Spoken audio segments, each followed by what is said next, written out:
kita bagi dua tim. Tim pertama stay di tempat kejadian buat nungguin si Rai. Sedangkan tim kedua turun untuk meminta bantuan, bala bantuan.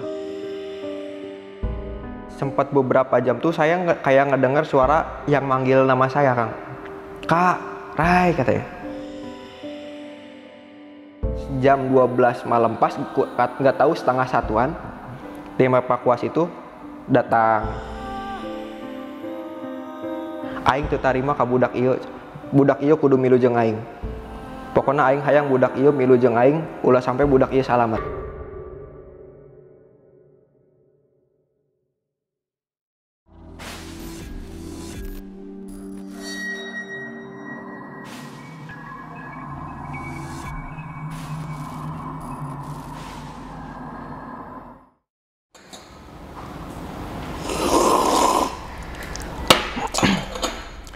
Assalamualaikum warahmatullahi wabarakatuh. Kembali lagi bersama gue Sumar Adiwijaya atau biasa dipanggil Umang dalam segmen Kisah Mistis Pendaki. Nah, teman-teman semua, pada video kali ini atau pada kesempatan kali ini nih, mungkin teman-teman semua heran kan karena settingannya berbeda.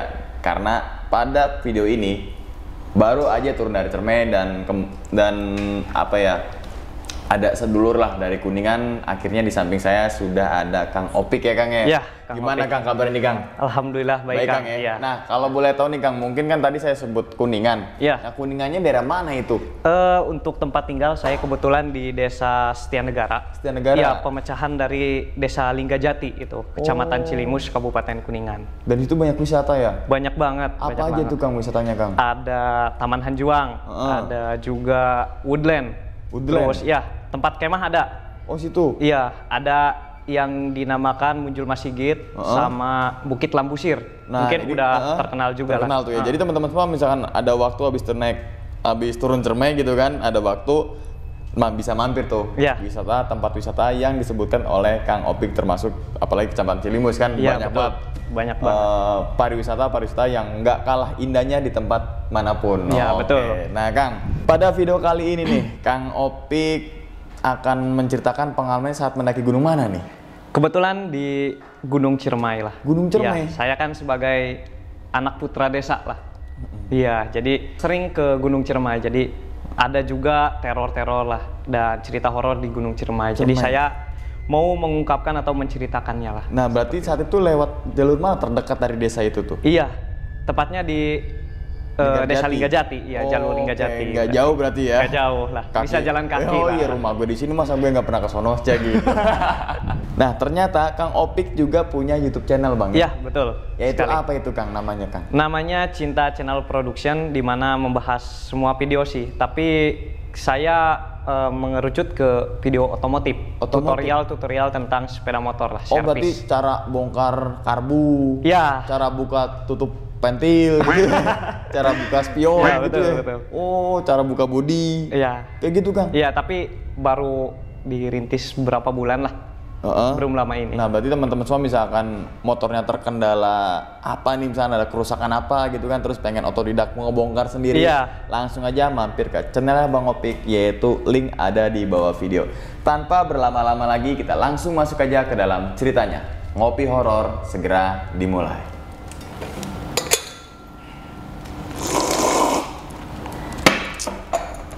Sikat.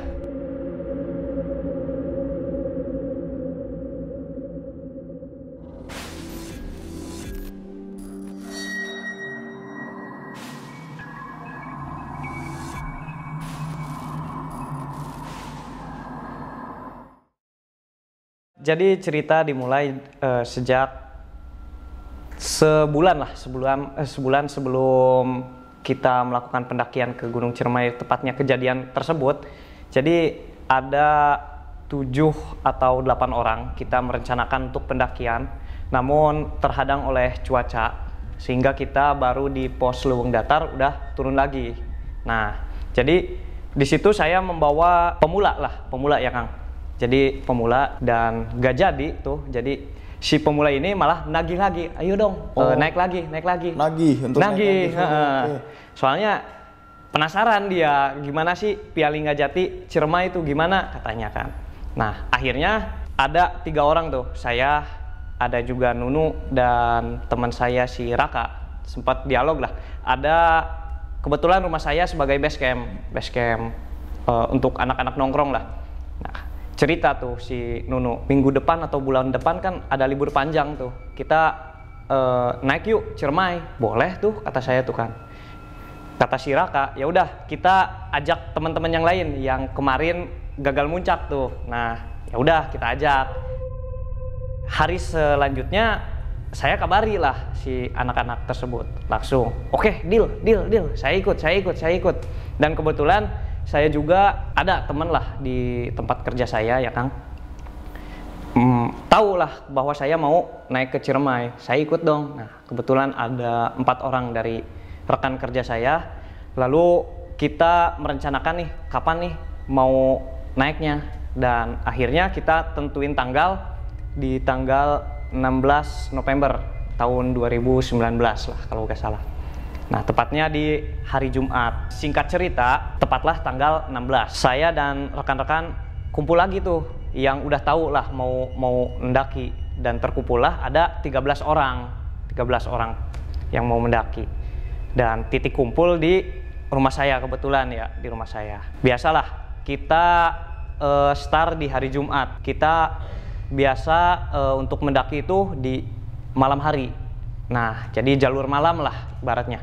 Kebetulan saya udah 4 kali ke puncak Ciremai pun lewat jalur malam seperti itu, dan via Linggajati semua. Terus singkat cerita kan jam 3-an kita berkumpul dan packing biasa.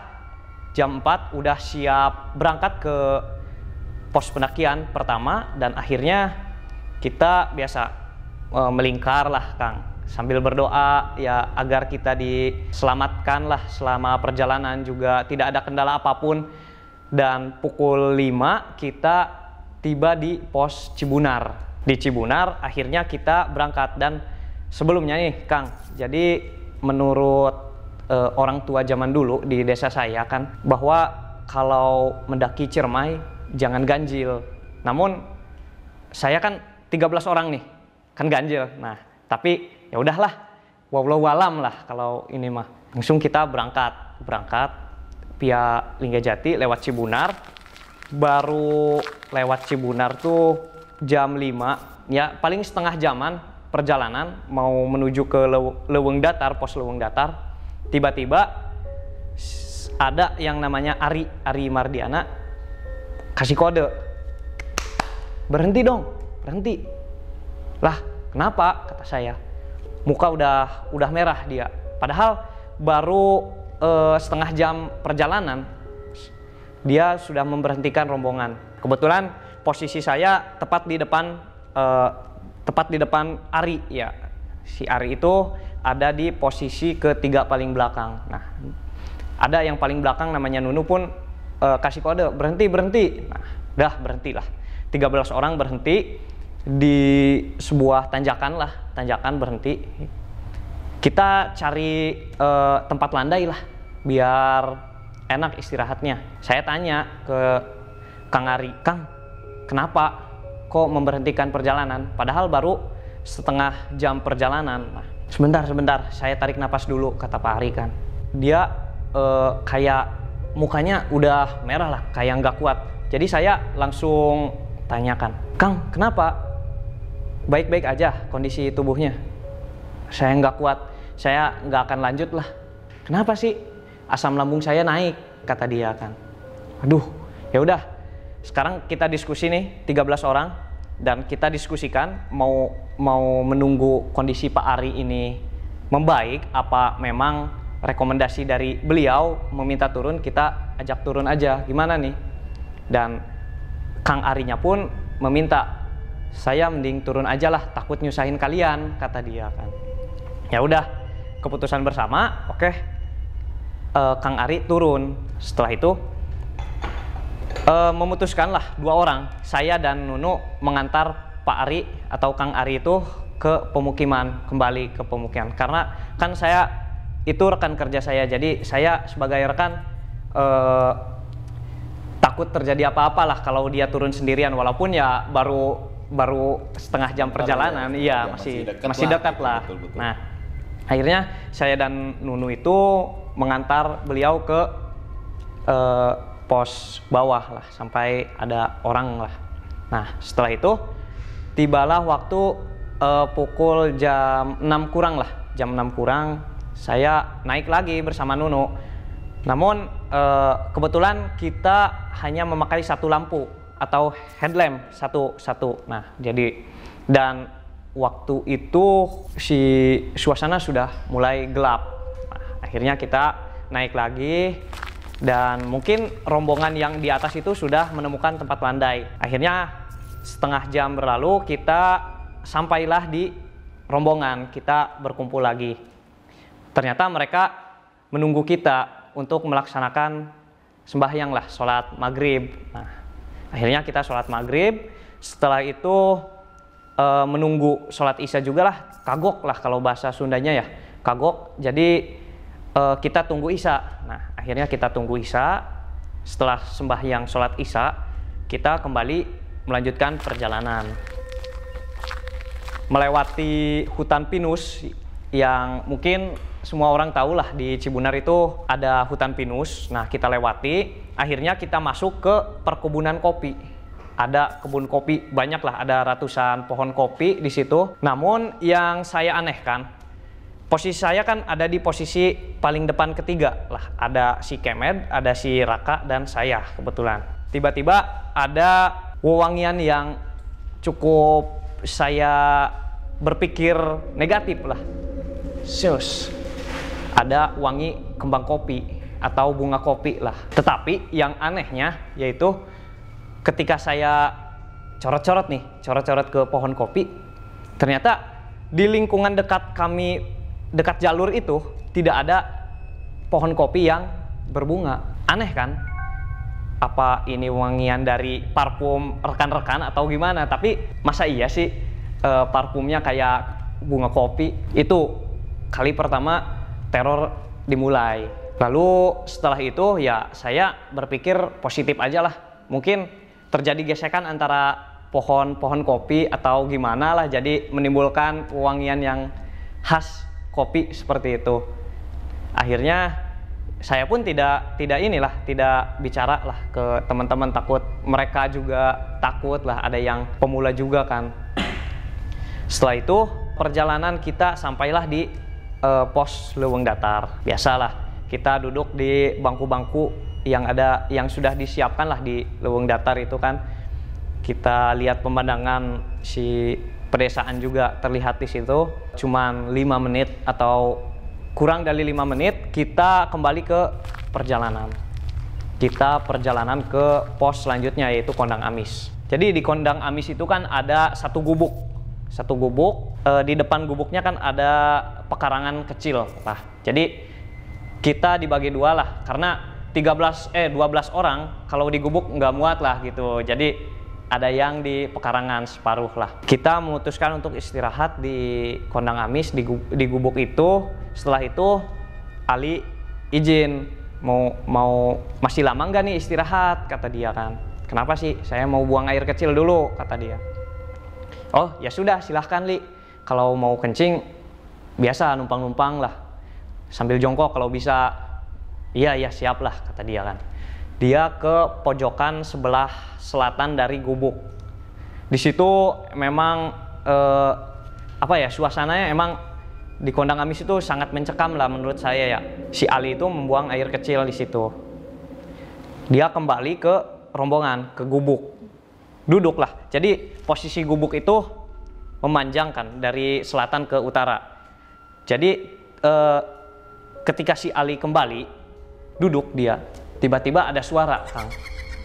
Jadi ada suara seperti sosok wanita yang ketawa lah, kayak di film-film gitulah, kunti hihihi, seperti itulah. Tetapi yang saya herankan, yang mendengar itu hanya saya, Pak Andri, dan si Kemed.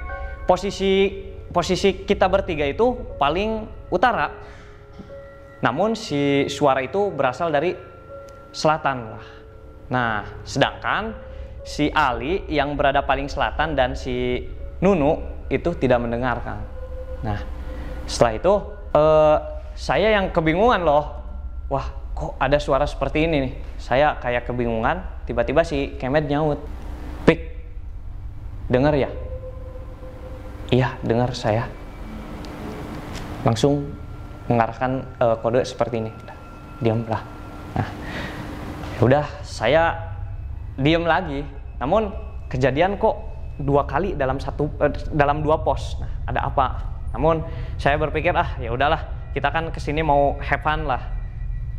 Pengen juga kan di puncak sebelumnya saya belum dapat view awan atau lautan awan lah. Jadi oke lah, kita berangkat lagi.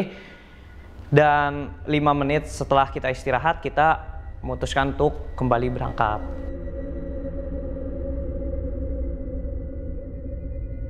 Tibalah kita di pos Pangalap. Di situ ada bangku yang terbuat dari bambu panjang-panjang. Nah, kita duduk di situ dan kata teman saya kan si Rai, kata nenek dia, kalau kita berada di pos Pangalap, kita harus lantunkan doa atau hadoroh untuk sesepuh atau siapalah. Si Rai itu ngasih tugasnya ke saya, ya.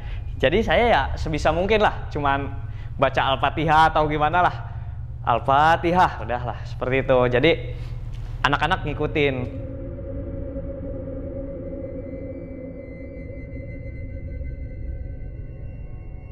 Kita naik ke kuburan kuda aman lah, tidak ada apa-apa. Kita melakukan perjalanan ke pos Pamerangan.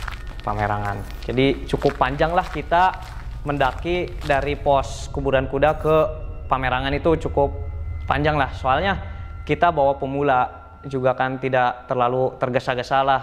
Dan si pemula pun cukup kelihatan lah bahwa dia lelah. Akhirnya kita berhenti dan kebetulan kita tidak bertemu pendaki lain ya. Pamerangan serasa milik sendiri. Apalagi kita kan banyakan lah gitu. Nah, setelah itu kita duduk-duduk sambil nyalain api unggun biasa. Jadi si Raka sama si Nunu itu langsung pas kita berhenti, mereka langsung cari kayu bakar. Akhirnya kita bikin api unggun. Setelah itu rombongan melingkar api unggun karena jam 12 malam suasana udah dingin banget itu. Kita akhirnya kalau bahasa Sundanya mah siduru lah, siduru. Nah, setelah itu kita sempat diskusi di sini mau berapa jam, karena kita sempat mikir, wah kita sampai puncak nemu sunrise nih. Nah, biar kita puas lah gitu. Oke, kita setengah jam aja lah di sini kata saya. Akhirnya ada yang lelah mungkin, Kang. Nah, mereka ada 3 orang yang lelah malah tidur melingkar di api unggun. Nah, ada 2 orang, Pak Andri sama Pak Dadang. Beliau ya senior lah. Mereka tidak ikut dalam rombongan kami di api unggun. Mereka memisahkan diri. Ada di Pamerangan itu seperti bangku-bangku yang terbuat dari papan, mungkin disiapkan untuk tempat tidur. Nah, mereka memisahkan diri di tempat itu, mereka berdua. Kita biasa seperti perkemahan biasalah, kopi-kopi, ngerokok lah di depan api unggun. Ada yang tidur, melingkar. Namun di sini saya mengambil cerita bukan pribadi saya. Jadi saya mengambil perspektif dari rekan-rekan juga ya, Kang. Nah, di sini cerita horornya ada lagi di Pamerangan. Itu menurut 2 orang yang memisahkan diri di bangku tadi. Kata Pak Andri sama Pak Dadang, mereka kan tidur dempet seperti inilah, dempet. Jadi di bangku panjang mereka tidur. Yang beliau rasakan seperti di samping kanan kiri mereka seperti ada yang ikut tidur. Nah, seperti ada yang ikut tidur. Mungkin karena capek dan ngantuk, mereka mungkin ini halusinasi mereka atau gimana. Jadi tidur biasa. Namun yang dianehkan lagi, Pak Andri merasakan ada hembusan napas ke leher dia. seperti itu. Hangat seperti apalah, mungkin ada yang pernah merasakan ya. Pak Dadang juga merasakan hal yang sama. Bangunlah mereka berdua. Kalau napas biasa dong gitu, saling tuduh menuduh.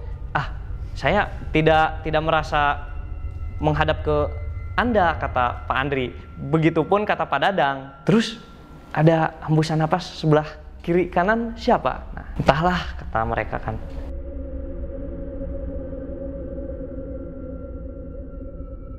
Jadi rencana kita yang istirahat hanya 30 menit, mungkin karena lelah dan ngantuk, akhirnya bablas Kang. Tiba-tiba kita dibangunin sama si Nunu sama si Raka. Bangun, udah jam 2. Wah, udah jam 2. Bukannya dibangunin. Saya nggak tega mau ngebangunin. Kasihan kalian pada capek. Nah, bangun juga tuh yang kedua, Pak Andri sama Pak Dadang bangun. Pak Andri bilang, pas saya kencing di balik pohon gede, jadi di Pamerangan itu ada pohon besar. Di situ ada hewan monyet juga ya, Kang. Jadi dia kencing di pinggir pohon itu. Yang dia rasakan seperti ada seseorang di samping dia, di sebelah kanan atau kiri saya lupa. Pas dia tengok, memang ada kakek-kakek. Namun pandangan sosok kakek-kakek ini lurus, tidak ada senyum, ekspresi datar lah. Hanya datar sambil melihat fokus ke depan. Mungkin Pak Andri merasa mulai takut. Dia kencing pun tidak diteruskan katanya lah, sampai naikin rel sleting. Dan Pak Andri pun bertanya kepada sosok kakek itu, "Bah, kunaon ieu teh?" Geuning tadi pas abdi tidur nembongkeun. Ayeuna abdi kencing nembongkeun. Aya pesan naon sok? Amun aya pesan sok saurkeun ka abdi. Si kakek-kakek itu tidak menjawab sepatah kata pun. Hanya pandangan lurus ke depan dan terdiam dengan muka yang datar. Pak Andri bilang lagi, "Bah, sok atuh tong ngaganggu. Mun sakirana rombongan abdi ngaganggu, hapunten kan. Bilih ngaganggu mah hapunten, aya nu jorok atau kumaha hapunten." Pak Andri menoleh, dan pas Pak Andri menengok lagi, sosok kakek-kakek itu sudah tidak ada.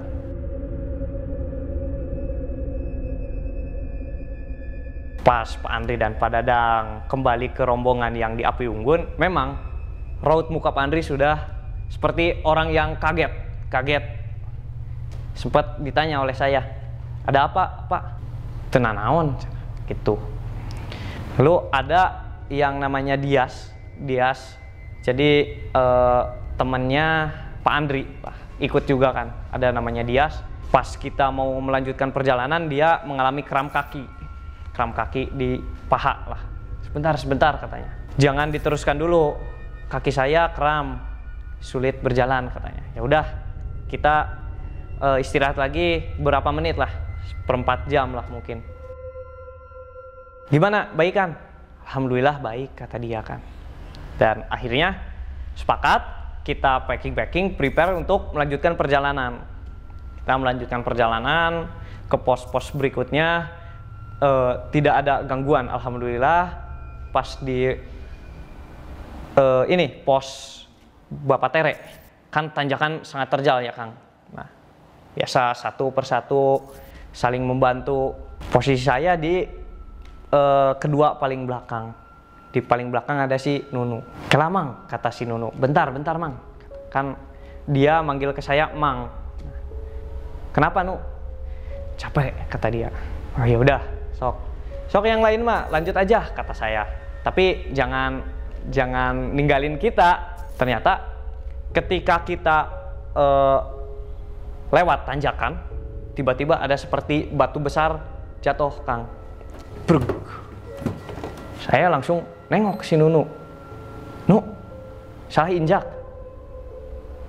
Gini kata dia, tanpa bicara apapun. "Ya udahlah, ayo lanjut perjalanan lah. Kita susul rekan-rekan." Kita melewati beberapa jam perjalanan, akhirnya tibalah kita di pos Batulingga. Di pos Batulingga kita tepat pukul 6, Bang. Nah, jadi bayang-bayang sunrise sudah hilang. Ya udah, yang penting kita sampai puncak, sampai kita bisa ngerasain puncak bersama lah. Break dulu lah di Batulingga. Akhirnya kita break, biasa si Nunu sama si Raka sama si Kemed itu bikin api buat manasin air lah, karena di situ kan posisi kita 12 orang pakai kompor kan terlalu kecil ya nesting, jadi kopi buat 12 orang kurang lah, jadi kita memutuskan untuk bikin tungku manual lah. Nah, pakai kayu bakar dan akhirnya tibalah pukul 7 pagi.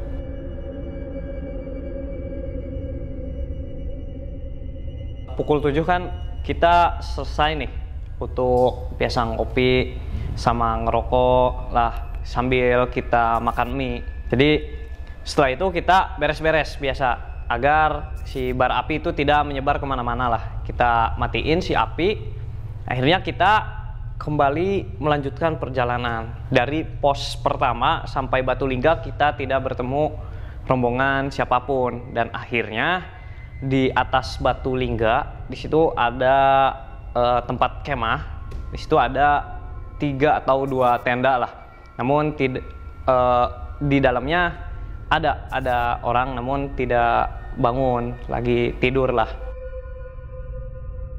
Sebelum di Sanggabuana 1, teman saya si Kemed meminta untuk berhenti. Tiba-tiba ada seperti kabut. Nah, si rombongan pun ya sempat, wah ini mah mungkin kabut sebentar lah, soalnya baru sedikit kabut. Beberapa menit tiba-tiba si kabut ini banyak lah, Kang. Jadi jarak pandang kita pun ya paling 3 meteran lah jarak pandang. Kabut nih gimana? Kata saya kan. Ya udahlah, kita mending diriin tenda aja di sini. Jadi kita taruh barang-barang ini di Sanggabuana 1 dan kita melanjutkan perjalanan ke sana dengan bekal yang seadanya lah, semaksimal mungkin. Nah, akhirnya kita bikin tenda, kita dirikan tenda, ada 2 tenda deh kalau nggak salah. Terus setelah itu di Sanggabuana 1 kita berhenti dan menunggu si kabut itu lewat. Cukup lama, Kang. Jadi dari pukul 7 kita akhirnya nemu cerah lagi pukul 9. Nah, pukul 9 akhirnya si kabut mulai memudar. Alhamdulillah kan kita bisa melanjutkan perjalanan dan akhirnya cerah kembali si awan. Akhirnya cerah kembali. Setelah itu saya teringat lah bahwa selama perjalanan dari pos pertama sampai ke Sanggabuana 1 itu, jadi beberapa rekan lah, entah itu si Rai, si Kemed, si Raka, dan yang lainnya berbahasa atau mengecapkan kata-kata Sunda yang kasar lah menurut saya, Kang. Ya mungkin faktor itu juga yang mempengaruhi terjadinya hal-hal yang tidak diinginkan kemarin. Nah, akhirnya pukul 9 tiba, kita melanjutkan perjalanan. Itu masih kabut ringan lah, kabut ringan. Kita berpikir bahwa kita sampai Pangasinan, si kabut ini sudah pergi. Akhirnya barang-barang kita disimpan di tenda, beberapa ada yang dimasukkan ke keril. Jadi yang bawa keril tuh saya dan si Nunu, cuman 2. Jadi saya minumnya, air minum, dan si Nunu makanannya. Nah, yang lain ya bawa perlengkapan mereka lah, entah itu jaket dan lainnya lah. Akhirnya kita berangkat, tibalah kita di Pangasinan itu pukul 10:30 lah. Tiba kita di Pangasinan. Memang terlihat sangat cerah, Kang, si awan, dan kita bisa melihat pemandangan pemukiman warga, laut, Cirebon. Sampailah kita di puncak itu pukul 12 siang. Suasana masih aman lah di puncak. Kita foto-foto kawah, dan sempat saya pun ingat kata-kata si ayah saya ya, bapak, kalau udah sampai puncak lantunin adzan, katakan. Dan kebetulan udah waktu duhur kan, udahlah saya lantunkan adzan biasa. Dan mungkin ada beberapa orang kan yang baru pertama kali ke puncak, mereka melampiaskan kesenangannya lah, namun salah jadi melampiaskan kesenangan mereka dengan cara yang salah. Mereka malah mengucapkan kata-kata, wah saya banggalah seperti itu, namun tanda kutip dalam bahasa Sunda kasar seperti itu. Nah, terus ada rekan saya yang bernama Farhan. Dia mungkin mohon maaf ya, ini dia itu terlalu agamis. Dia memisahkan diri, entah ke balik batu, kan ada di puncak Ciremai Pialingajati itu ada batu lah. Dia memisahkan diri di balik batu. Sedangkan rombongan yang lain biasalah di tempat biasa. Namun yang disayangkan, beberapa menit kita selfie, foto-foto, tiba-tiba ada wangi kemenyan. Sempat saya tanyakan ke dia, kamu bakar apa? Saya bakar dupa kerucut, kata dia. Buat apa? Tapi dia tidak menjelaskan untuk apa-apa. Si bau kemenyan itu sangat menyengat. Yang lain juga merasakan lah. Ini siapa sih yang bakar kemenyan di puncak? Saya mikirnya, oh ini mungkin bau belerang. Tapi beda, kata teman-teman. Udahlah, kita pikir positif aja. Mungkin ini bau belerang. Oke, siap. Beberapa menit tiba-tiba badai kabut kembali menyelimuti kita. Bush, dingin, hawa dingin, sangat dingin itu. Kabut sangat tebal lah, kabut tebal. Akhirnya kita memutuskan kita turun aja lah. Kalau bahasa Sundanya moal bener, amun cicing bae di dieu. Nah, akhirnya kita turun bersama-sama. Kami belum tahu bahwa entah itu karena bakaran kemenyan, entah itu karena apa, nggak tahu lah. Kita turun, setelah turun kita sampailah di Sanggabuana, di tempat kemah kita, tempat berhenti di awal. Nah, kita di situ menunggu kabut hilang lagi. Kita cukup lama lah di situ. Tiba di Sanggabuana 1 itu pukul 2 atau setengah 3-an lah. Kita berhenti, kita makan mie dan segala hal lah. Sempat ada yang mengucapkan juga, aduh pegel nih, enaknya dipijat plus-plus atau gimana kan. Nah, mungkin ya kata-kata seperti itulah yang harus dikurangi. Nah, setelah itu, setelah makan mie, ngopi-ngopi, ngerokok, akhirnya si kabut hilang. Itu pukul 4 sore. Sempat diskusi juga, apakah kita mau bermalam lagi, nanti pagi kita baru turun, ataukah kita langsung aja turun. Tuh. Dan suara terbanyak, kita mending turun, karena logistik juga kan, niatnya juga kita tektok ya Kang. Jadi si logistik tidak cukup kalau kita ngecamp di situ juga. Akhirnya kita packing, prepare untuk mudun. Tepat pukul 5 atau setengah 5-an kita memutuskan untuk turun. Selama perjalanan turun cukup aman lah, sampai di Bapatere aman. Kita setelah Bapatere sempat ada pudunan. Jadi si jalur kan ke sini kan, namun di sini ada turunan. Nah, sempat kita di atas turunan itu berhenti karena ada lombongan dari Linggajati. Naiklah, sok silakan yang naik mah duluan. Dan kebetulan kita bertemu maghrib di dekat pudunan itu. Kita sholat, setelah sholat akhirnya kita melanjutkan perjalanan. Beberapa rekan termasuk saya ikut terjun, shus, kayak perosotan Kang, perosotan. Terus ada si Rai, nah si Rai turun. Entah itu tersangkut atau keseleo, dia terguling lah. Sedangkan yang lain lewat jalur yang sisanya. Dek, kenapa? biasa terkilir tapi aman, kata dia. Oh aman, oke. Kalau aman kita lanjut. Kita tunggu yang lewat jalur. Cukup lama lah bang, 1 atau 2 menitan lah kita tunggu. Akhirnya kita bareng lagi, ada pudunan lagi. Jadi sebelum pudunan itu ada pohon besar yang tumbang. Si pohon besar tumbang itu menghalangi jalur. Nah kita naik ke pohon tumbang itu, naik. Akhirnya ada pudunan, si pudunan itu.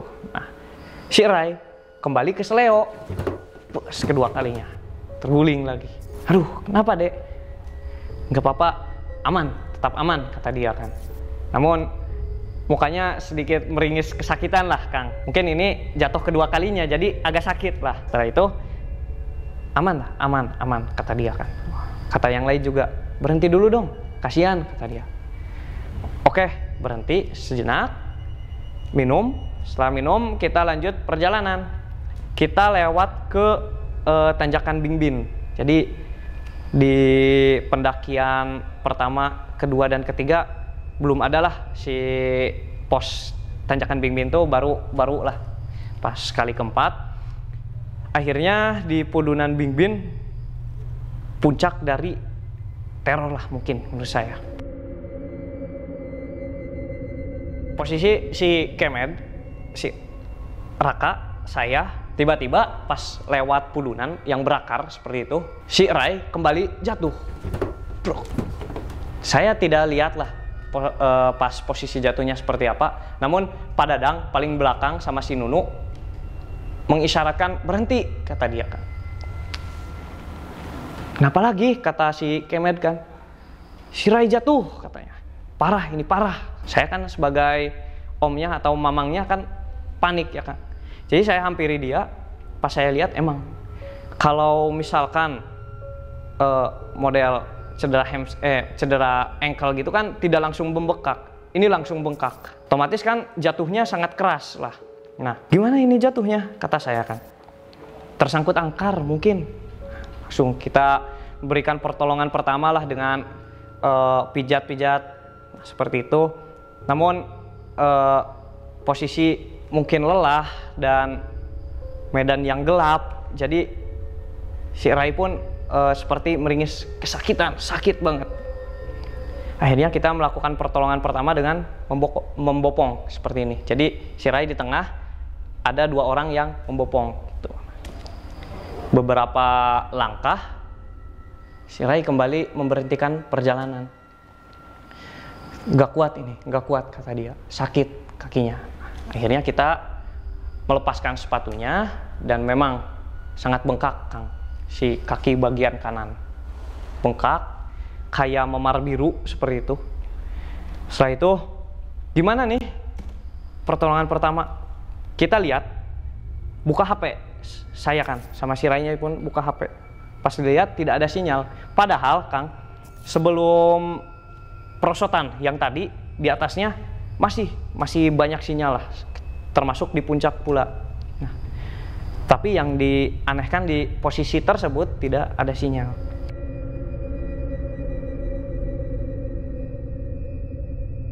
Kita bingung mau ngapain nih. Akhirnya ada teman saya, dia anak pramuka sama pencinta alam lah, si Ali sama si Rijal. Kita bikin tandu aja, bikin tandu. Oh ya sudahlah, bikin tandu, kata saya. Akhirnya kita nemuin pohon Bingbin. Kan di situ kan di tanjakan Bingbin ya kan, ada pohon Bingbin yang tumbang lah. Nah akhirnya si batang pohon Bingbin itu kita pakai buat pegangan tandu. Sedangkan si tengahnya kita memakai tali lah. Setelah itu si Rijal dan si Ali kan membuat tandu. Akhirnya si Rai dinaikkan ke tandu itu. Oh, postur dia kan gede ya Kang, gede, jangkung, tinggi. Benar. Sedangkan saya lihat rekan-rekan yang lain pun kayak yang kelelahan. Akhirnya dalam benak saya, ini siapa yang mau ngangkat gitu. Akhirnya saya memutuskan, ya udah saya yang ngangkat tandu itu kan. Siapa nih satu lagi? Akhirnya si Nunu dengan sukarelawan dia, ayo kita tandu, angkat. Pas diangkat memang berat ya Kang, posisi mungkin postur dia besar, juga saya udah kelelahan, dan saya sempat ngodo-ngodo ke teman, ini gak ada yang mau ganti apa gimana, tapi mungkin mereka juga lelah lah. Saya pikir positif gitulah, mungkin mereka juga lelah. Akhirnya tidak sampai 10 meter turun lagi karena saya lelah, terus medannya juga kan cukup curam, tanjakan namanya juga. Berhenti di tempat yang agak datar. Nah setelah itu kayaknya pakai tandu nggak akan baik lah. Kita cari opsi kedua gimana. Kembali si Rai dibopong kayak anak sunat, dibopong sama 2 orang. Kita bopong, saya dan Nunu lagi yang ngebopongnya kan, berdua. Tapi cuman beberapa langkah sudah nggak kuat. Memang itu berat lah Kang, medan juga sangat terjal. Dah, ini gak ada yang mau ganti. Sempat lah ada yang nyoba ganti, namun ya mungkin itu karena 2 faktor tadi. Jadi akhirnya berhenti. Dah kayak yang udah putus harapan, udah nggak ada akal buat bantu si Rai gimana nih, udah nggak ada. Biasalah yang lain pada mikir, si Rai juga kesakitan, kasihan kan saya. Setelah itu akhirnya Pak Dadang sama Pak Andri sebagai senior lah, dia memberi saran, gini aja kata Pak Dadang kan, kita bagi 2 tim. Jadi tim pertama stay di tempat ini, tempat kejadian, buat nungguin si Rai. Sedangkan tim kedua turun untuk meminta bantuan, bala bantuan. Jadi saya pikir, wah kayaknya ini opsi terakhir dan paling baik lah. Kita sepakat, dah kita bagi 2 tim. Jadi tim pertama yang kemah di tempat kejadian yaitu si Rai termasuk korban kan, si Rai, si Nunu, Kemed, si Raka, sama si Encep, Ahyar. Nah, sedangkan sisanya yang 7 turun. Karena yang 7 pun karena pemula lah Kang, jadi khawatir saya juga. Yaudah kalian turun aja, takut orang tua atau keluarga panik lah, seperti itu. Nah, jadi dari tempat kejadian saya dan Nunu mencari tempat yang cukup datar untuk membangun tenda. Dan akhirnya, jadi misalkan di sini tempat kejadian, di bawah tepat ada lahan datar lah. Nah, akhirnya kita dirikan tenda, 1 tenda, dan membopong si Rai ke tenda tersebut.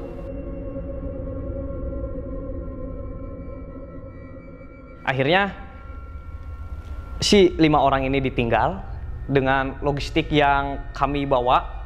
Kami tinggalkan di situ semua. Kami hanya membawa air dan 1 kantong wafer. Nah, turunlah kita.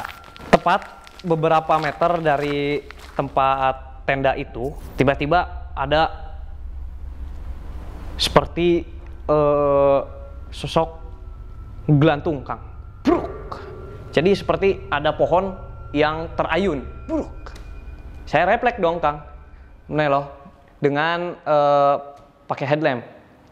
Oh, apa tuh kata saya kan. Kata si Ali, jangan disorot Pik. Kenapa sih? Udah jangan, kata si Ali. Oke. Dah, saya nurut kan Kang. Setelah itu turun beberapa langkah, tiba-tiba suara itu kembali. Tapi tadi kan di sebelah kanan, ini ada di tepat di depan. Terus refleks lah Kang. Terus apaan tuh? Pas saya lihat berapa meter, sekitaran 10 meter, ada pohon gede besar lah. Seperti ada mata merah sebesar ban motor, ada 2 merah Kang. Seperti ngelihat ke saya dan ke rombongan yang lainnya. Astagfirullah kata saya. Saya kaget kan Kang. Jadi otomatis seperti lagi semangat malah lemas saya, langsung duduk itu. Seketika saya langsung duduk sampai ditanya sama rekan-rekan, kenapa Pik? Gak apa-apa. Si Ali sempat bilang lagi, kata saya juga jangan dicorot. Refleks li, kata saya kan. Dah, minum dulu, minum. Dan akhirnya saya kan ingat si Rai kasihan. Udahlah, saya bangun. Oke, saya bangun. Yang lain juga menyemangati, Kang. Alhamdulillahnya kan menyupport lah. Ayo udah bangun, ayo bangun. Udah saya bangun. Akhirnya kami turun. Pas turun, saya terbayang-bayang mata besar itu, Kang. Masih, dalam pikiran apaan itu, apaan kan. Turun, akhirnya sampailah kita di pos kuburan kuda. Berhenti sejenak. Minum.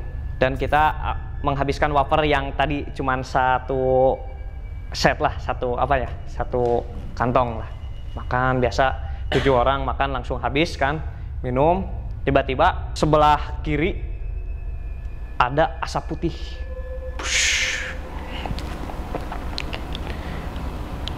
Kata Pak Dadang, astagfirullah, kata dia kan.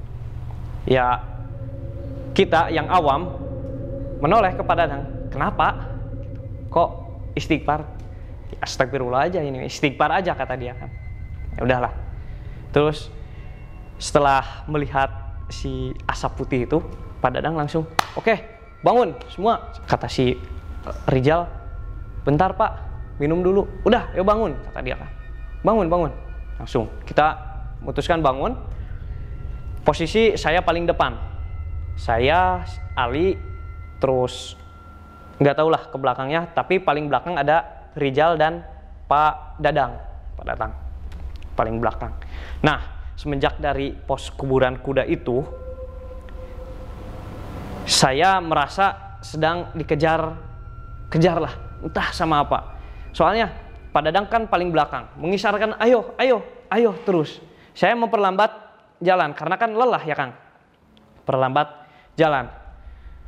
Tapi Pak Dadang, ayo jangan lambat, lanjut. Kenapa sampai keringatan saya kan? Memutuskan berhenti di pos Pamerangan, Pangalap deng, mohon maaf, Pangalap. Kita berhenti, jangan lama-lama, berhenti 2 menit, kata dia. Kata saya tuh, coba cek handphone, ada sinyal enggak? Pas dicek, alhamdulillah punya Pak Dadang ada sinyal, entah itu kartu apalah Kang ya. Kata dia, kita mau nelpon siapa nih? Ya udah, nelpon ayahnya Rai aja, kata saya. Namun posisi handphone saya sudah mati, nggak ada. Jadi satu-satunya nomor ayah si Rai hanya ada di saya karena dia om saya lah. Setelah itu, gimana nih mau nelpon siapa? Kata Pak Dadang. Kata Pak Andri, dah kita telepon Ari. Jadi si Ari Pak Ari itu yang turun Kang, yang sejak awal. Nah ditelepon sama Pak Dadang. Ri, tolong sampaikan ke orang tua si Rai bahwa si Rai jatuh, tapi jangan memberitahu bahwa parah. Bilang aja nggak bisa jalan, kata mereka. Dan posisi kita sudah lelah dan tidak sanggup untuk membopongnya, kata Pak Dadang.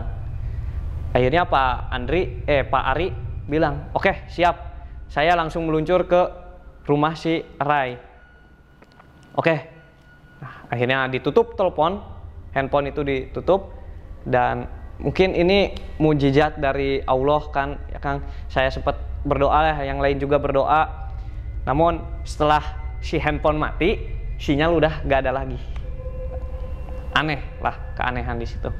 Setelah itu 2 menit berlalu, ayo bangun, kata Pak Dadang, mengisyaratkan kita untuk kembali melanjutkan. Kita lanjut perjalanan ke pos Kondang Amis terus.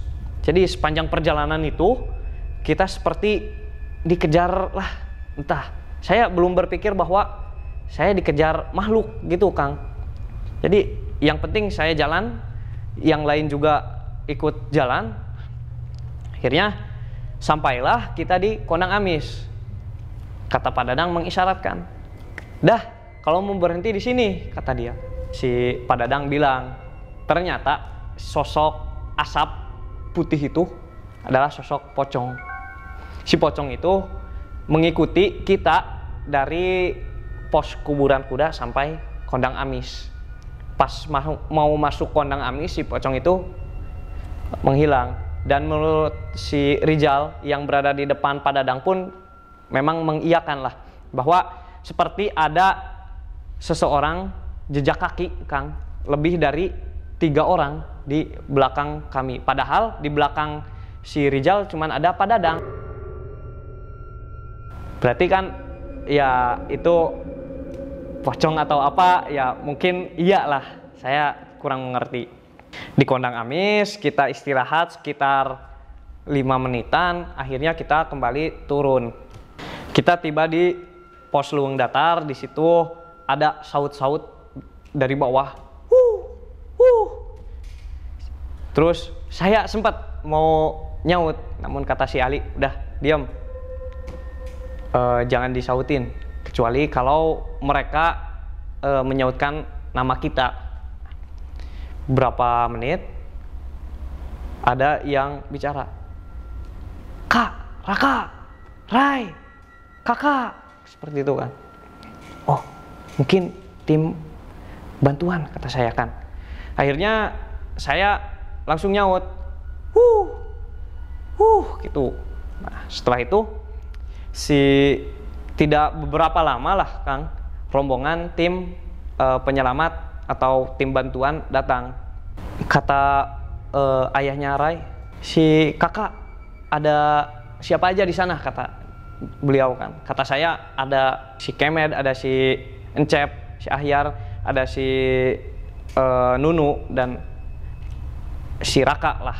Nah setelah itu, oh ada si Raka, ada. Kebetulan di tim itu ada ayahnya Raka. Nah, kalian mau naik lagi apa mau langsung turun, kata beliau.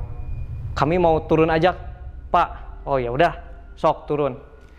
Namun posisi kita minum pun sudah tak punya, Kang, di pos Luwung Datar. Namun kan cukup lumayan dari Luwung Datar ke Cibunar. Nah, saya pun sempat minta minum lah ke ayahnya Raka.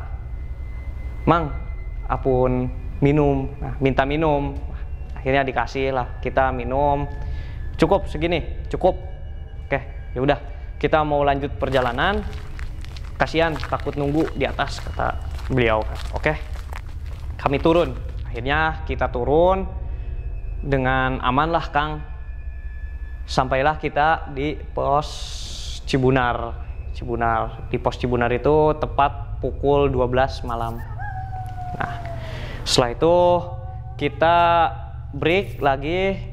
Akhirnya di dekat Cibunar kan ada sumber air, kita minum, cuci muka, membersihkan badan juga. Dan akhirnya setelah itu kita kembali ke pemukiman warga.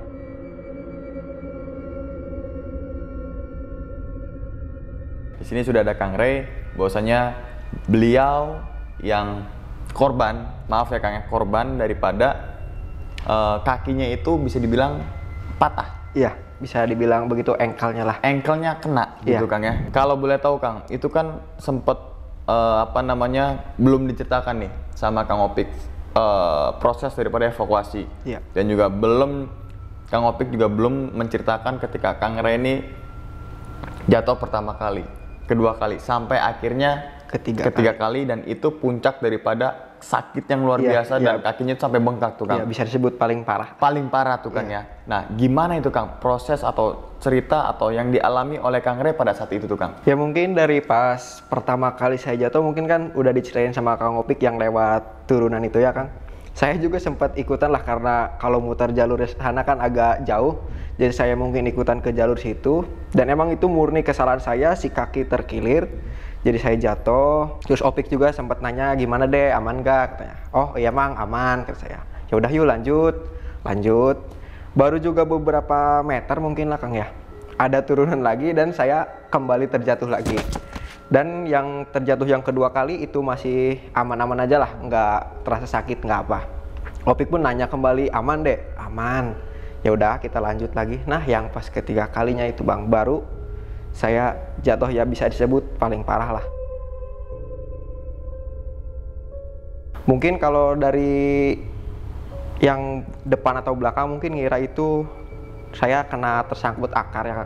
kalau menurut saya dari pandangan mata saya dan yang saya rasakan ya kan, si kaki saya itu kayak ada yang nahan berupa tangan besar lah. Si tangan itu tuh kayak muncul dari tanah, pas saya mau turun kayak ditahan terus ditarik ke belakang dan saya jatuh terguling gitulah. Dan kaki saya pun sampai bengkok lah Kang, istilahnya nggak bisa lurus dan itu langsung bengkak. Di situ mungkin saya udah ngerasa kesakitan, bener-bener sakit lah, emang gimana rasanya kan kaki engkel kena, apalagi posisi dari situ. Dan sama teman-teman juga dikasih pertolongan pertama dulu, dibuatin tandu, dipijit-pijit, dikasih minum dulu.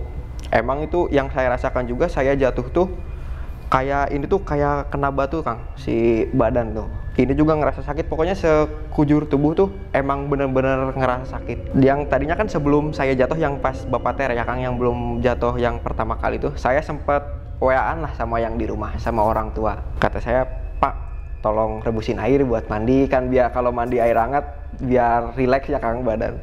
Kata orang tua saya, masih sampai mana? Nyampe Bapak Tere. Oh, Bapak Tere mah udah itu masih lama, kata orang tua saya bilang gitu. Kan katanya kalau di Gunung Ciremai ngomong tuh nggak boleh sembarangan. Mungkin itu omongan orang tua saya emang benar-benar terjadi dan itu pun sampai pagi saya di situ. Nah, saya pas abis di pertolongan pertama dipakai tandu sama Opik sama Nunu, beberapa langkah dia nggak kuat. Ambil opsi kedua juga, sempat dibikinin tongkat satu gitu. Emang saya dikasih tongkat tuh, saya mencoba jalan beberapa langkah. Cuman gimana ya Kang? Kaki saya tuh yang paling kuat tuh kaki yang kanan lah istilahnya ya. Kalau cuman buat nahan pakai kaki kiri, saya nggak kuat. Jadi cuman beberapa langkah, saya udah jatuh lagi, udah nggak kuat. Dan akhirnya ada saudara saya ya, adik saya juga, Raka. Katanya, sok sini coba digendong katanya. Emang kan postur tubuh saya agak tinggi, dia ya lebih kurang tinggi dari saya lah. Dia nggak kuat dan akhirnya dibopong lagi sampai ke ke ini Tanjakan Saruni. Jadi kita bikin tenda untuk saya tuh di Tanjakan Saruni. Saya di Tanjakan Saruni berarti dari pukul 8-an Kang, 8 malam masuk Tanjakan Saruni tuh. Saya emang dari pas udah ada tenda saya langsung langsung tidur aja karena emang kaki sakit, badan sakit semua ya, udah nggak karuan lah. Malahan saya mikir apakah masih selamat apa enggak, soalnya kan di Gunung Ciremai lah begitu ya Kang.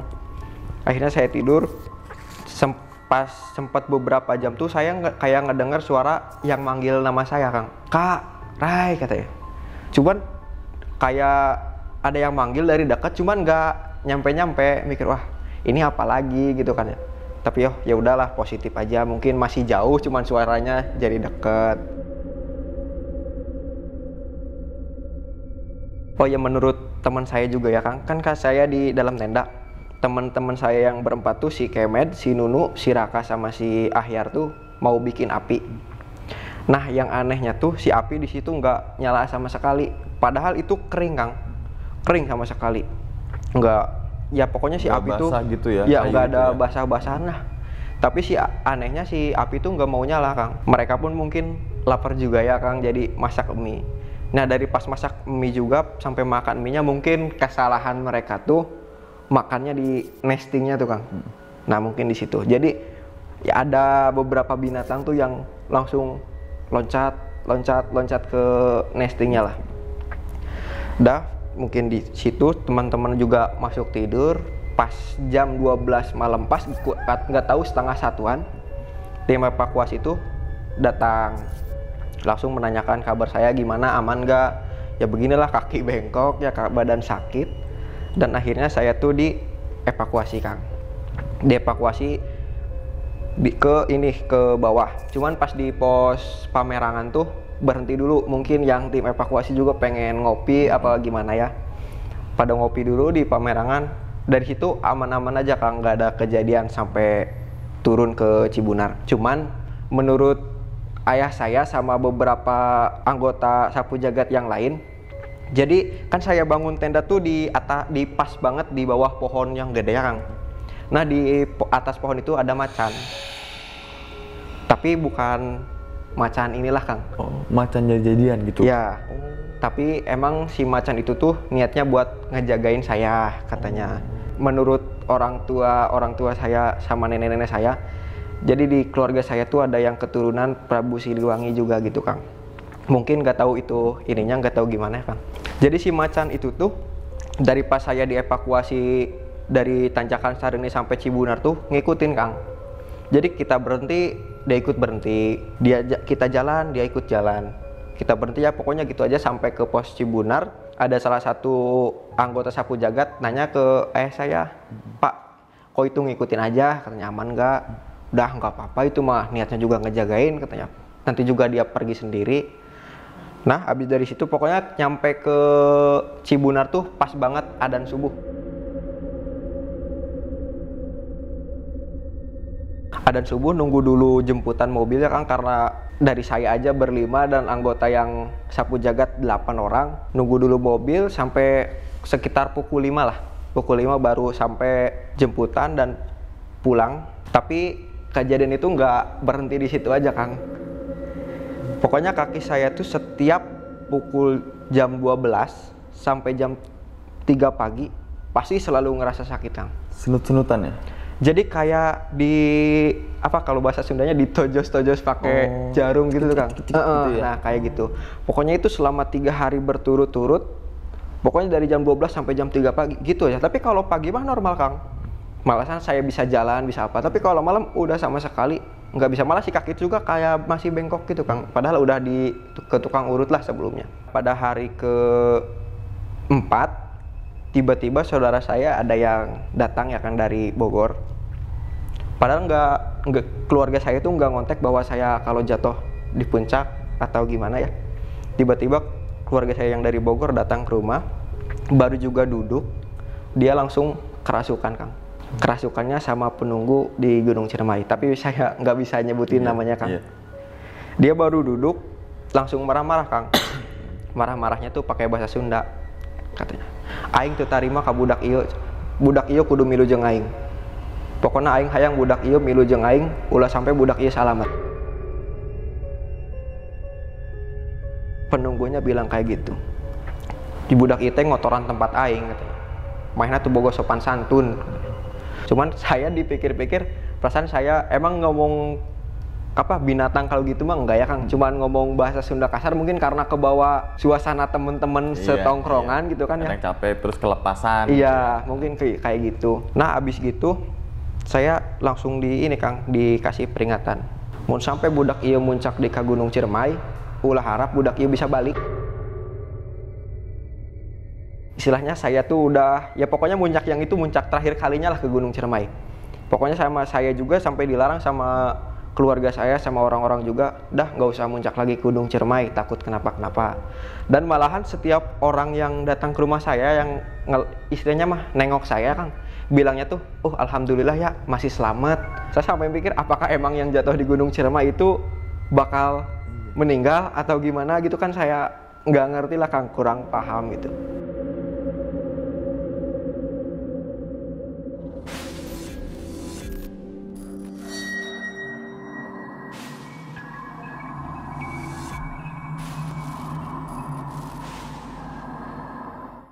Nah, itu teman-teman semua cerita dari Bang Opik atau dari Kang Taufik nih. Iya, ketika melakukan pendakian ke Gunung Ciremai melalui jalur Linggadjati pada tahun 2019. Iya. Ya, Kang. Dan sebelumnya juga tadi sudah jelaskan bahwasanya Kang Opik sudah melakukan pendakian Gunung Ciremai 4 kali, berarti kelima kalinya itu. Betul. Dan rencana pertamanya itu adalah tektok. Betul. Walaupun bawa tenda. Tendanya itu kan nggak untuk bermalam. Iya. Hanya untuk ngedrop barang-barang aja. Dan nantinya di tempat kami itu ke atas biar barang-barang itu taruh di situ. Iya, gitu kan? betul Kang. Kejadian pertama itu adalah ketika melewati hutan pinus dan juga pohon kopi. Iya. Kebun kopi. Iya, kebun kopi ya. Iya. Kebun kopi di Gunung Ciremai memang panjang gitu. Iya, panjang. lumayan. Emang ketika trek itu bikin bosen gitu. Iya. Karena kanan kirinya cuma kebun kopi dan treknya hampir sama gitu kan. Nah, di situ kan awal kejadian ternyata bau bunga kopi. Iya. Tapi itu udah ngelewatin pohon kopi itu kan, kebun kopi kan.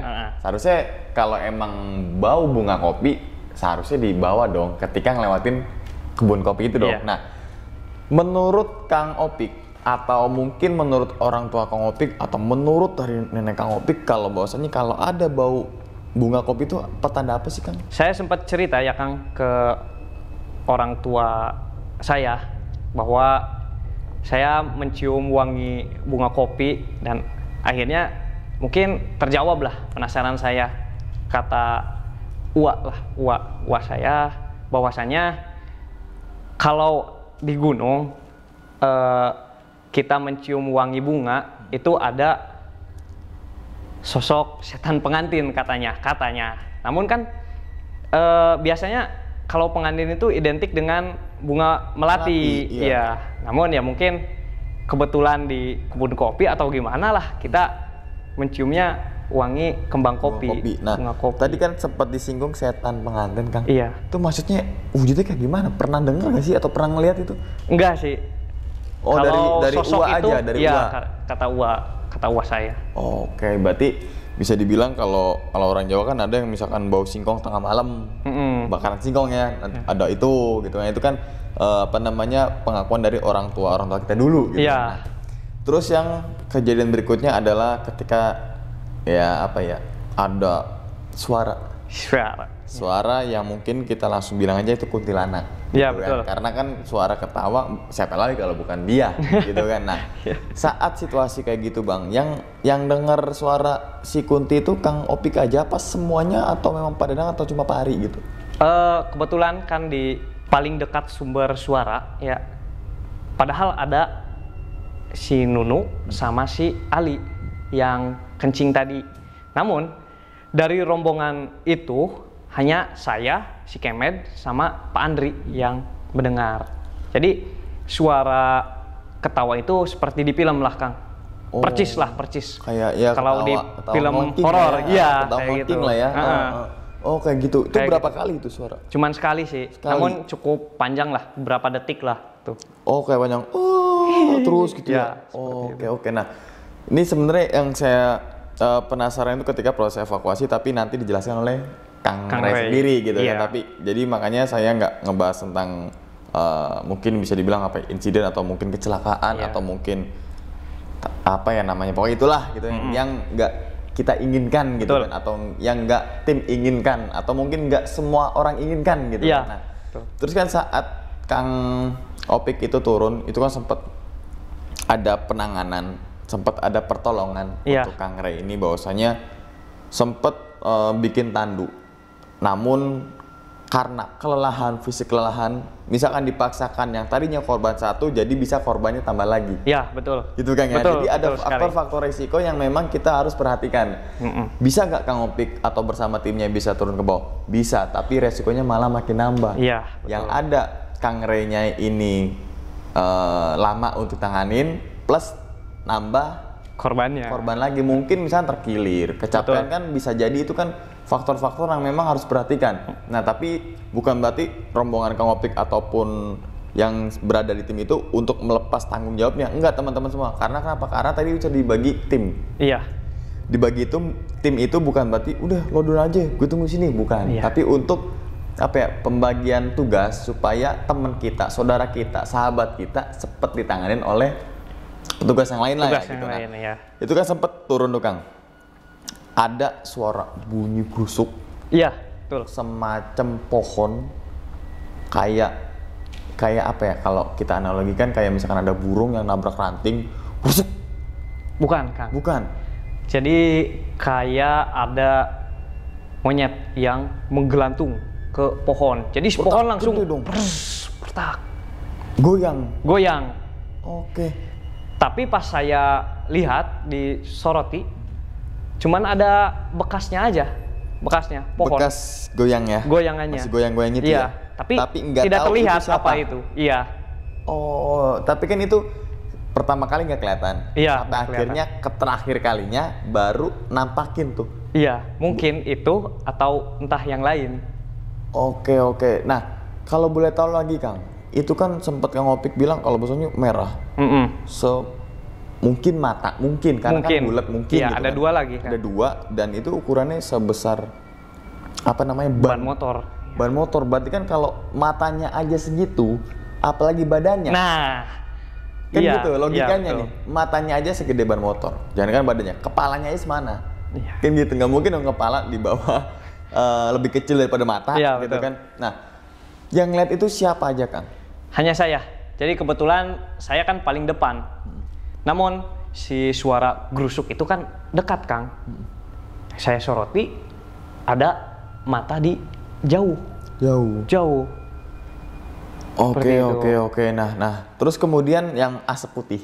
Iya, Asap putih kan bisa dibilang ini akhir daripada teror ya. iya. Bisa dibilang karena akhir setelah ngelihat sosok putih itu dan disupport sama Pak siapa yang itu? Pak Dadang ya? Pak Dadang, iya. Pak Dadang mas, yuk jalan lagi atau diri lagi nih gitu kan. Itu kayak, itu fungsinya teman kita ketika ngedrop terus ada teman lagi yang untuk membakar semangat. Iya, memotivasi Gitu kan, lah. motivasi. Iya. Misalnya kita ngedrop semua itu udah mungkin apa ya, apa namanya, bisa jadi mental itu kena. Untungnya tadi kan ada Pak Dadang yang mungkin bisa dituakan, terus juga berkat support beliau jadi Iya. yang ditugaskan untuk turun meminta pertolongan petugas basecamp ataupun mengabarin pihak keluarga. Iya. Bisa sampai akhirnya. Nah, ini tadi juga sempat jelaskan entah itu mukjizat ataupun kayak udah dikasih jalannya, bahwasanya ketika nelfon langsung Ada HP sinyal.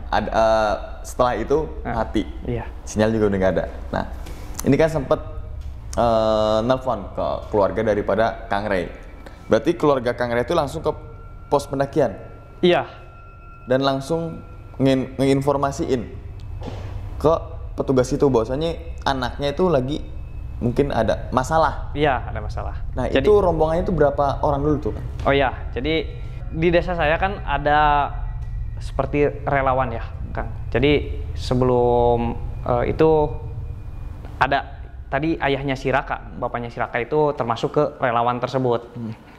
Boleh sebutkan? Boleh. Jadi rombongan atau relawan itu Sapu Jagat. Sapu jagat. Oh iya, saya pernah dengar ya. Ya, Sapu Jagat relawan itu. Ayahnya Rai langsung mengabari si bapaknya Raka karena kan saudara juga. Nah, terus ada 8 orang lah, sekitar 8 orang bala bantuan naik.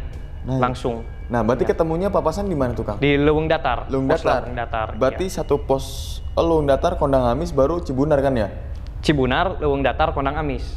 Oh iya, berarti iya, berarti Cibunar, Leuweung Datar, Kondang Amis. Iya, kan? betul. Nah, ini kan sebenarnya udah dekat daripada Cibunar, tapi kan karena udah malam juga Iya. dan ditambah lagi minum udah nggak ada. Sempat itu kan komunikasi, sempat ngobrol bahwasanya kamu ikut turun apa enggak? Kamu ikut naik apa Iya. enggak gitu ya. Nah, ini kenapa Kang Opik bersama teman-temannya lain memilih untuk turun? Karena emang kondisi juga udah ngedrop. Iya, udah Bukan ngedrop. berarti untuk egois. Iya, betul. Bukan, ini beda. Jadi teman-teman semua kalau ada atau ngelihat atau pernah mendengar ketika lo turun doang ngambil bantuan terus nggak naik lagi, lo egois, bukan. Itu sudah tugasnya, dan misalkan naik juga untuk apa gitu kan? Betul. Karena kita juga takutnya salah penanganan malah menjadi parah gitu kan. Nah, dan ternyata kalau boleh tahu nih Kang, sebelum kita Kang Opik lagi, Kang Ray cerita itu kan akhirnya Kang Opik sampai di base camp ya. Iya. Itu pukul berapa Pak Kang? Di base camp itu sekitar Cibunar itu sekitar jam 12 lebih lah. Jam 12 malam lebih. Iya, jam 12 malam lebih. Nah oke Kang Opik, sebelum ditutup video ini nih Kang, mungkin ada pesan nggak Kang untuk teman-teman semua nih Kang? Oke, mungkin pesan sedikit ya Kang. Jadi pertama lah saya berterima kasih kepada rekan-rekan yang sempat ikut mendaki bareng saya dan yang lainnya. Juga saya berterima kasih kepada tim relawan Sapu Jagat yang sudah menangani rekan saya, saudara saya, Rai dengan baik, dengan selamat, dan mungkin pesan di mana kaki berpijak, di situ langit kau junjung, gitu. Jadi intinya dimanapun kalian ada, jadi jagalah sikap, jagalah perkataan. Nah itu ya teman-teman semua, pesan untuk kita semua bahwasanya memang adabnya Kang ya.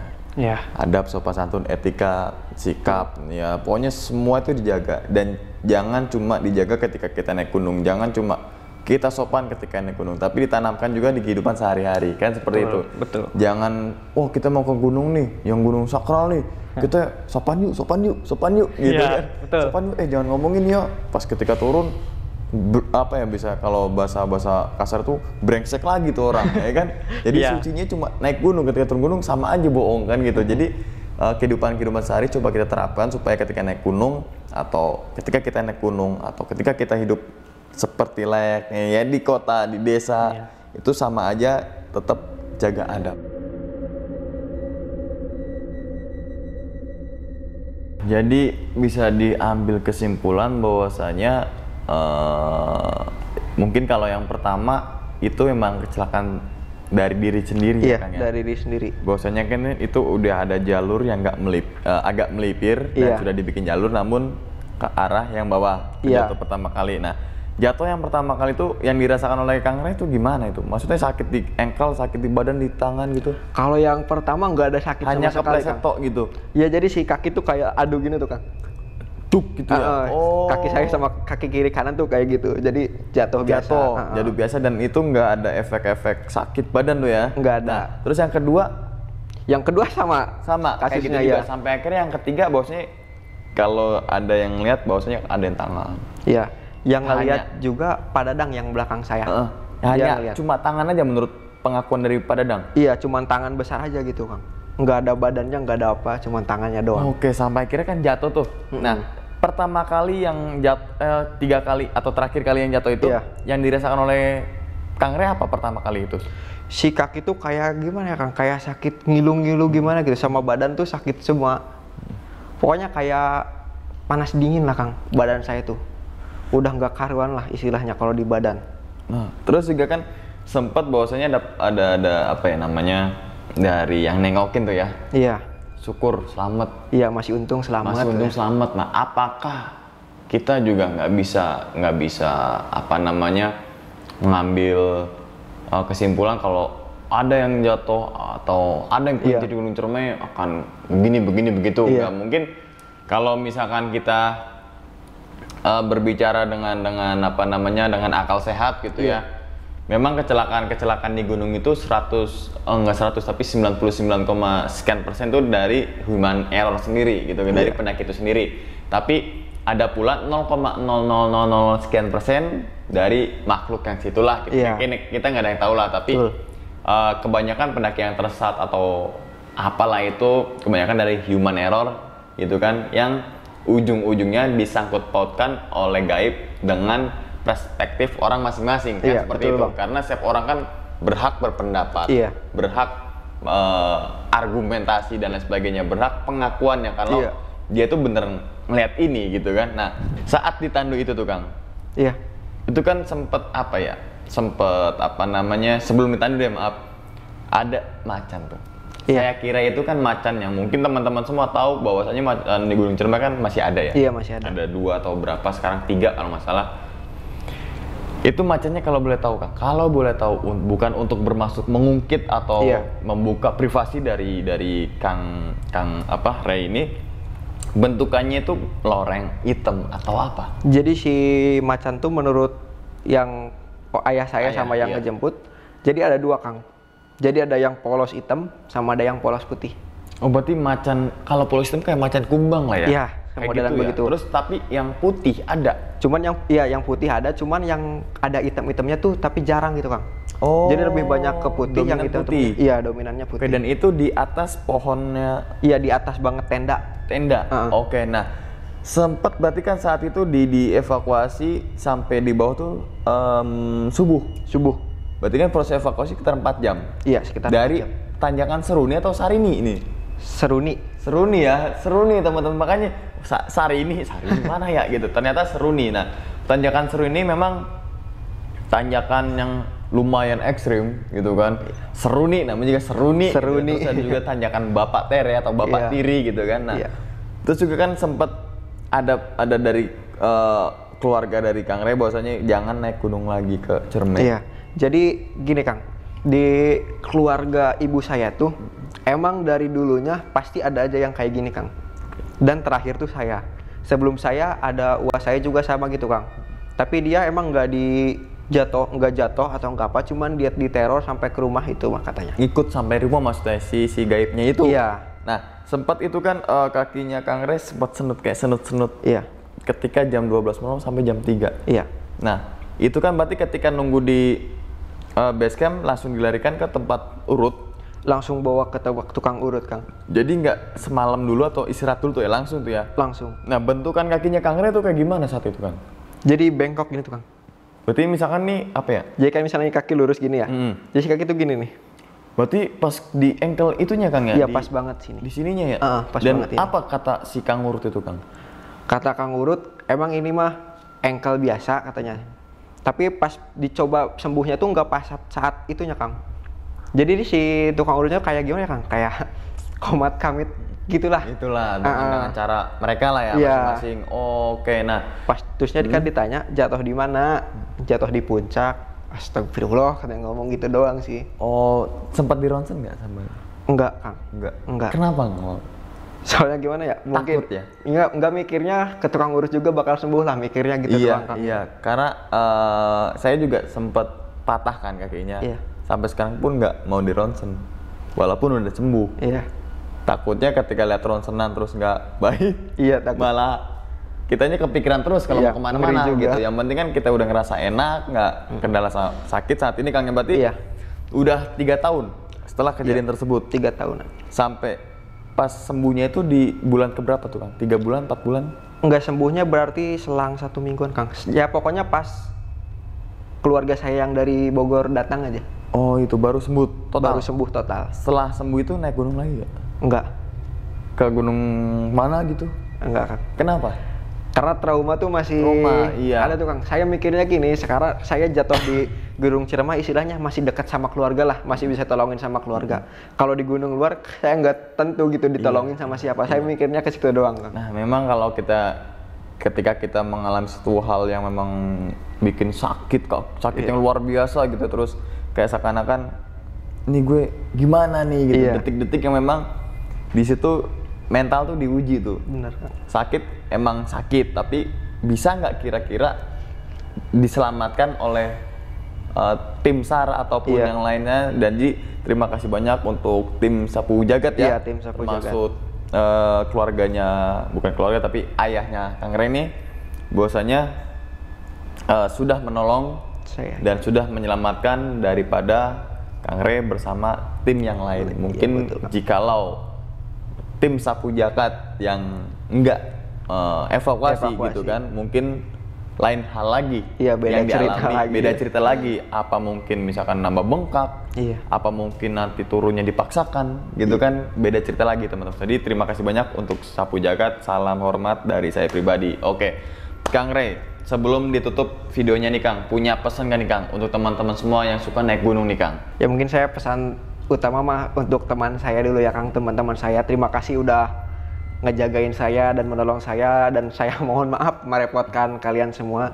Dan yang paling untuk teman-teman yang suka mendaki mah tetap jaga sopan santun dimanapun kalian berada, gitu dong. Oke, jadi kembali lagi ke sopan santun. Iya. Seperti apa yang dititipkan, bukan titipkan tapi kita saling mengingatkan lah ya, Iya. bahwasanya sopan santun itu nomor 1, adab itu nomor 1 dan lain sebagainya. Nah, jadi teman-teman semua, cerita dari Kang Re dan juga Kang Opik itu bukan untuk menakut-takutin teman-teman semua ketika melakukan pendakian ke Gunung Ciremai ataupun ke gunung manapun.